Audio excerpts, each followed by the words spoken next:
In page 2 of the Epistle Dedicatory, for example, now believed to have been written by Ben Jonson and not Hemmings and Condell, from the top of the page to the name Shakespeare, there are 16 uppercase letters before the name, which means the uppercase S in Shakespeare is the 17th uppercase letter. The name appears on the 17th line from the bottom. It is also the 17th word after the colon in sentence 6.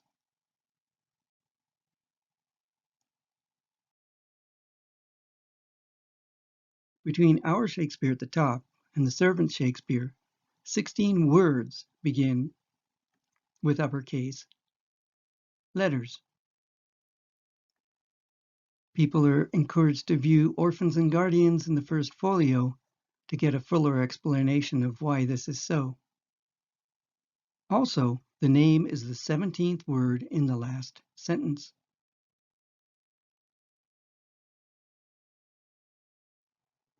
The gematria sum of the initials in the paragraph is 98. Once again, we have a 17 enigma. 9 plus 8 is 17. There are 287 words on the page, which is another digit sum number. 2 plus 8 plus 7 is 17. In a more obscure version of the 17 enigma, there are 57 words in the last sentence, and that comprises of the two main code numbers for the real poet, 17 and 40.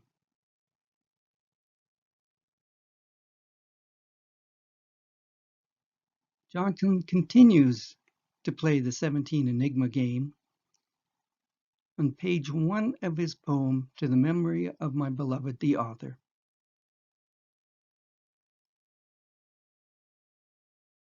He starts out by giving us 17 words in the title.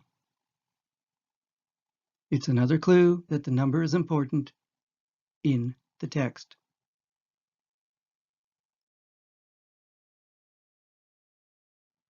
The uppercase letters in the second line has a gematria sum of 98. 9 plus 8 is 17 again. And notice how the word da has two lowercase letters in it. It's a clue that we are to look closer at the page.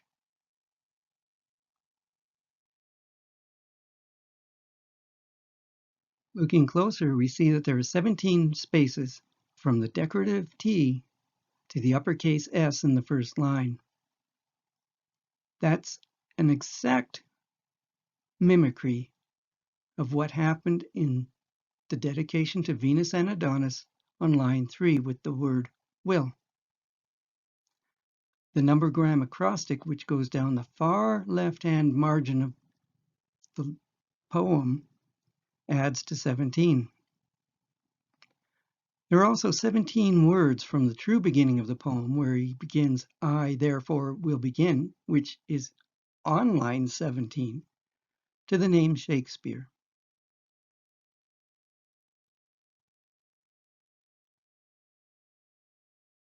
On page 2, there are 17 lines from the top of the page to the line that has the gentle Shakespeare.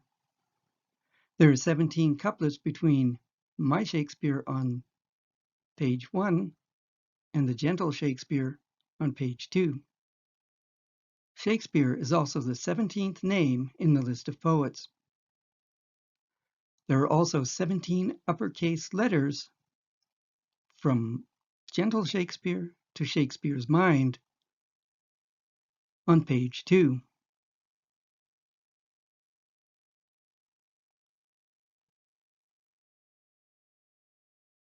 In a late addition to these 17 Enigma puzzles, there are 17 italic uppercase letters from Shakespeare's mind, to the uppercase V in volumes. Viewers are encouraged to go to Secrets in Johnson's Ode to the First Folio, Part 1 for more on this poem.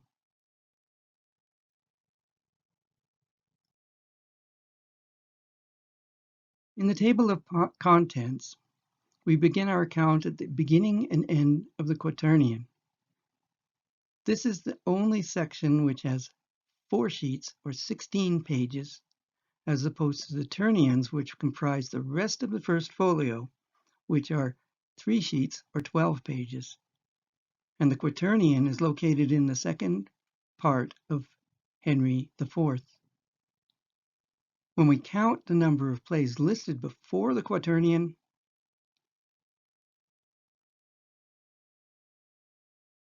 there are 17. Counting the plays listed afterwards,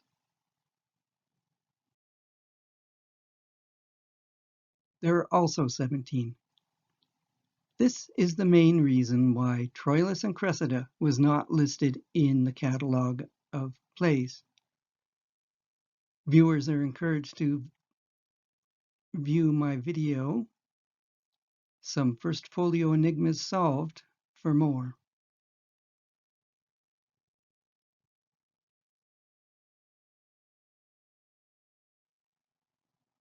The sonnet puzzle presents the 17 enigma.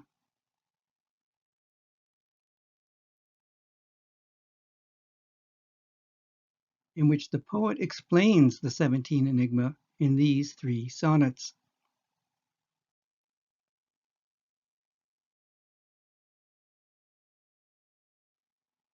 Sonnets 134, 135, and 136 must be presented in this order. The video for My Name is Will Part 1 goes into greater detail, but I will summarize what I have there in this video.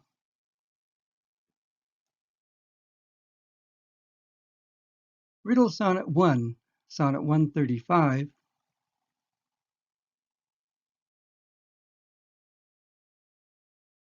has 3 clues to add.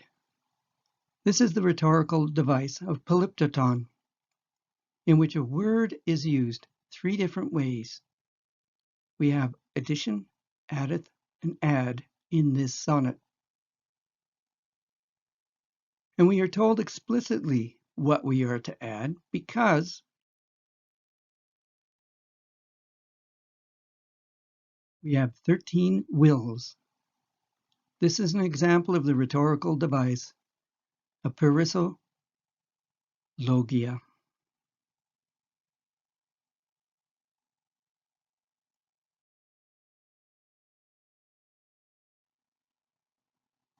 We have 13 wills, but the instruction to us at the very end of the sonnet says, think all but one.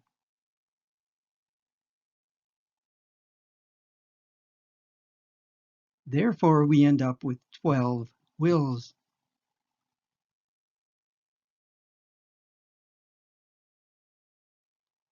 Riddle Sonnet 2 has another example of perissologia, in that there are 6 wills in poem 136. Skeptics will note that in line 7 we have, or line 6 rather, we have this. Full with wills and my will 1. But notice that the first word is spelled with 1 L and not 2 L's. This is not a spelling error, because WILS, as we spell it now, is spelled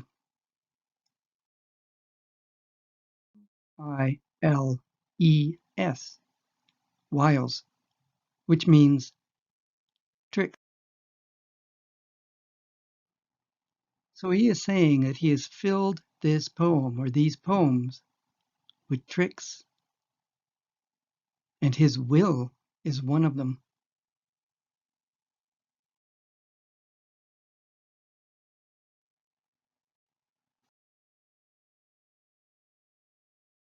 So we count out 6 wills.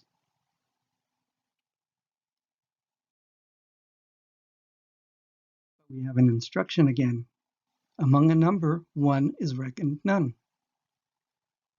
Therefore, we have to remove one of these from our total.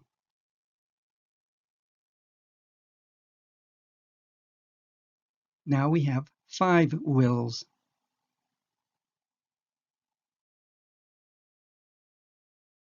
He tells us that in things of great receipt, which with ease we prove.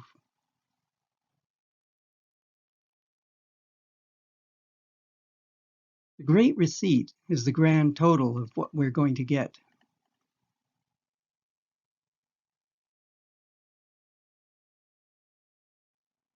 He cryptically says, among a number, one is reckoned none. So, in the number of the great receipt, one, meaning himself, is reckoned to be considered as none. But he goes on to explain in a little better detail what he means by this enigmatic line.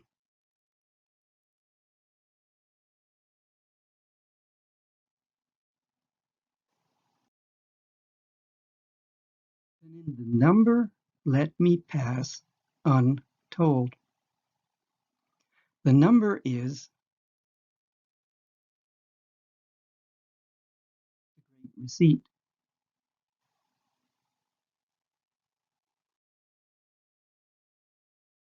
Me means the writer's real identity.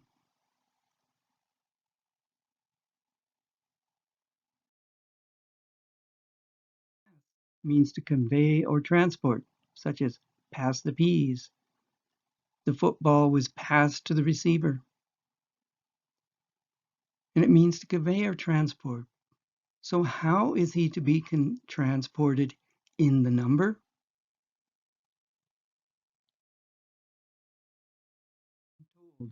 Which means secret or hidden. Therefore, this name, or this line rather, can be read in the following way. In the total of the great receipt, let me be secretly conveyed and hidden.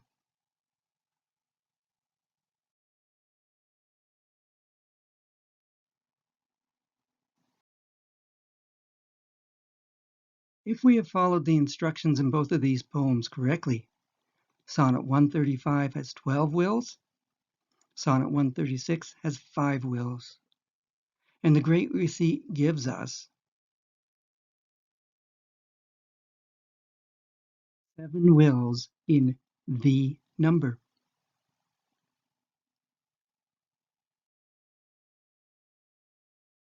"17" hides the writer's identity. In the final line in Sonnet 135, he says, "And me in that one," meaning the Great Receipt, "will."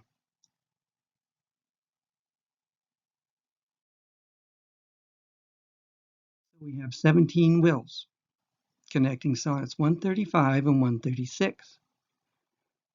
If we add the digits in Sonnets 134 and 135 together, we get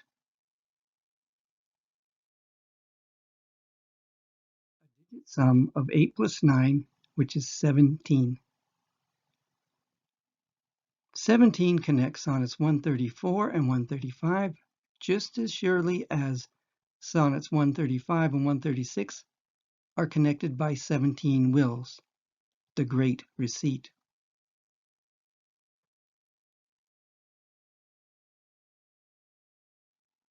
The real author, in other words, is to be identified by the number 17.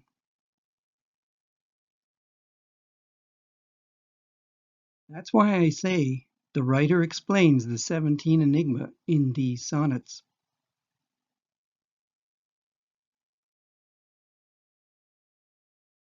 This is a partial list of more books which have the 17 enigma as presented by Alexander Waugh. The first video link is revealing the number that unmasks Shakespeare. And the second one is to his extensive list of videos in the playlist Who Knew? I recommend going through them for anyone who's interested.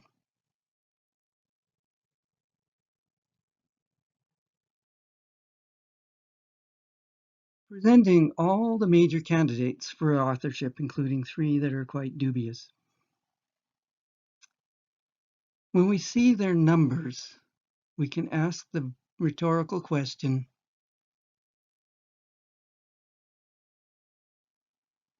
who among them is identified by the number 17?